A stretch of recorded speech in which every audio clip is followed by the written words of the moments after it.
Hola, soy José Bustamante y a continuación les estaré hablando sobre las leyes de Kirchhoff.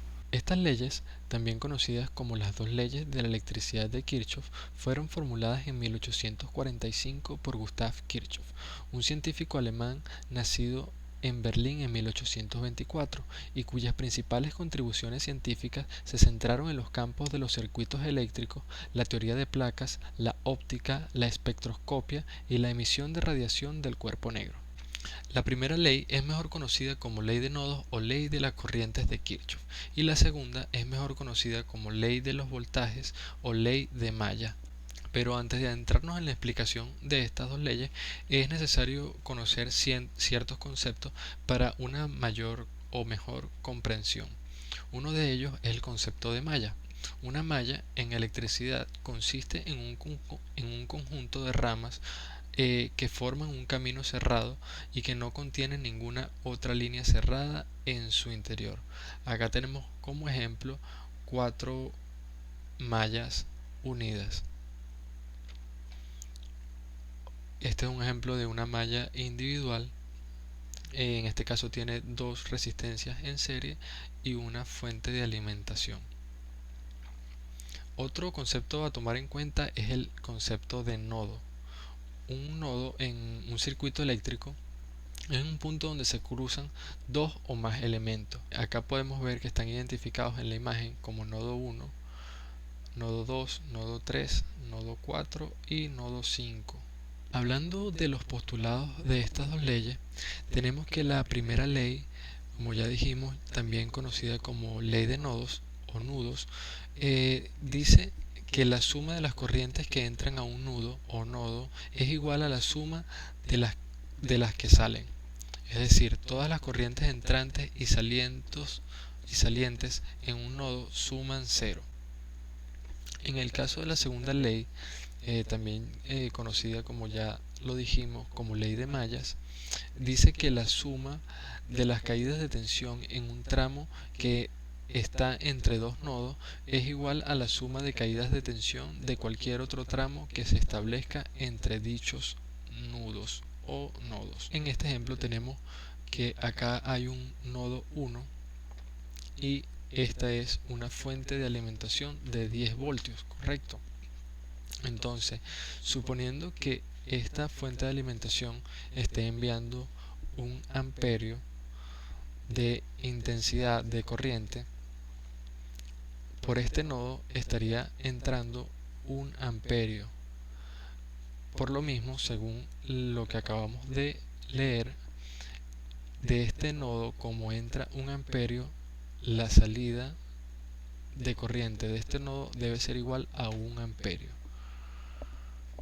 Pero específicamente dice que la suma algebraica de las corrientes entrantes y salientes de un nodo son iguales a cero. Recordemos que las corrientes y las tensiones o los voltajes o el voltaje puede ser tanto positivo como negativo de acuerdo al estudio o al experimento que estemos haciendo.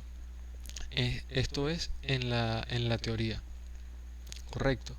En este caso, como la corriente entra al nodo, se estaría tomando como un amperio positivo y la corriente que sale de ese nodo se estaría tomando como un amperio negativo. Por ende, la suma algebraica de 1 positivo más menos 1 estaría siendo igual o dando como resultado una corriente cero. Con esto se estaría cumpliendo la primera ley de nodos. Volviendo a la segunda ley, la ley de mallas, recordemos que nos dice que la suma de todas las caídas de tensión en un circuito cerrado, bien sea una malla, va a ser igual a la tensión suministrada en esa malla.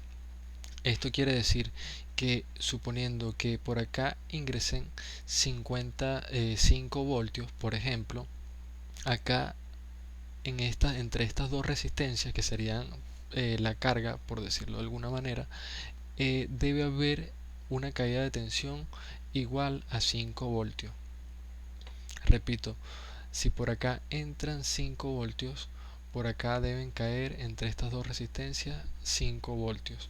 Puede ser en la resistencia 1 4 voltios y en esta 1, o en la R1 3 voltios y en R2 2 voltios. Lo cierto es que debe haber una caída total de la tensión que ingresa. A continuación haremos unos ejercicios sobre las leyes de Kirchhoff para poner en práctica lo aprendido. Para empezar, nos pararemos en el siguiente nodo y aplicaremos el postulado que nos dice que la suma de las corrientes que entran es igual a la suma de las corrientes que salen. Entonces tenemos como primera intensidad 4 amperios, lo que sería igual a 1 amperio más Ix, y Ix sería igual a 4 menos 1, lo que nos daría 3 amperios.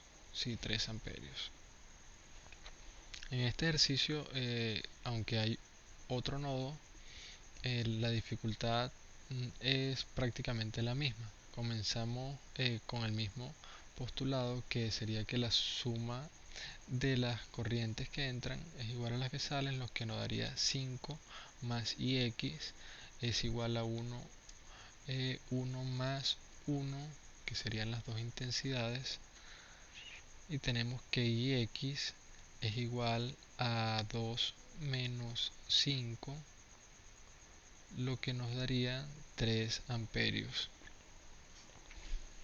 En el siguiente ejercicio, como tenemos una resistencia conectada a un solo terminal, la Ix sería igual a 0.